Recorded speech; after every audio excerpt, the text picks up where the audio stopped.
If, on the other hand, you keep moving in the same direction, it'll allow you to take bigger and bigger steps until you overshoot it and come back. Now, if you've got umpty-ump variables, like 2, that's a large number, right? It's got one going this way and going that.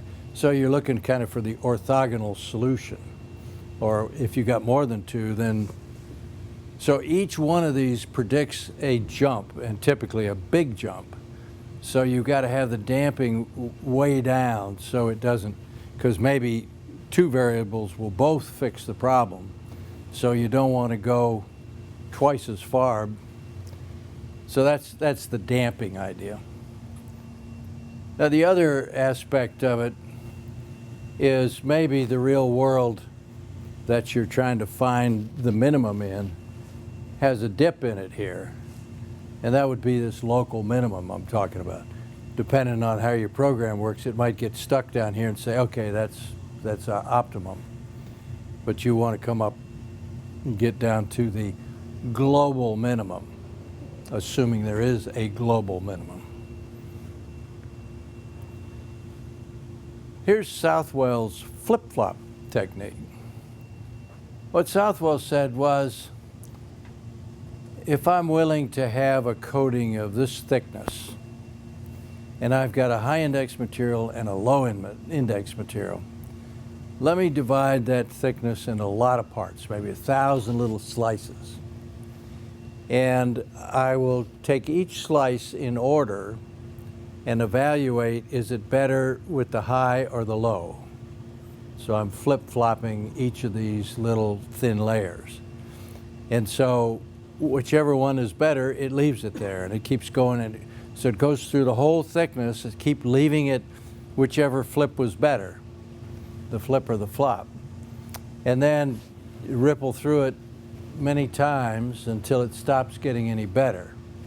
Now you could start at this end, you could start at that end, you could start in the middle, you could start at the edges. Different ways you could do it, but the basic principle is you keep rippling through it and changing the flip-flops until you get the best choice of all the flip-flops. And here's the substrate over here for a crown glass.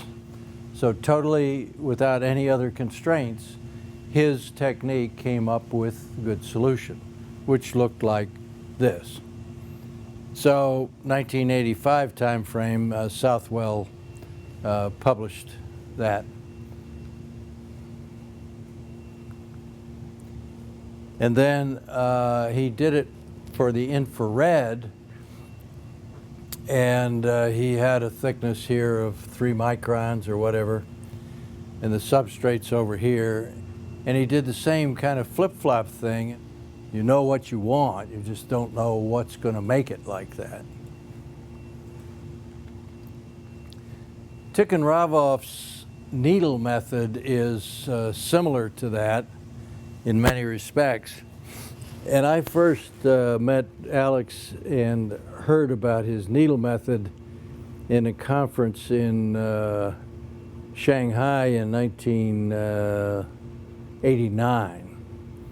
And Alex is a mathematician, and he's at the Institute in Moscow. And he gets up there presenting the equations and things, and what's he talking about? You know, I made it through math with the skin of my teeth, but I couldn't figure out what he was saying. And I think most of the people in the audience at that point didn't either. Then I saw him maybe 3 years later at another conference, and so he sticks the needle in there and then re-optimizes again. So what was a 3-layer shown here, I stick a needle in here, now it's a 5-layer, and then it re-optimizes all the thicknesses. So then the next pass he comes through and he'll make it a 7-layer and a 9-layer.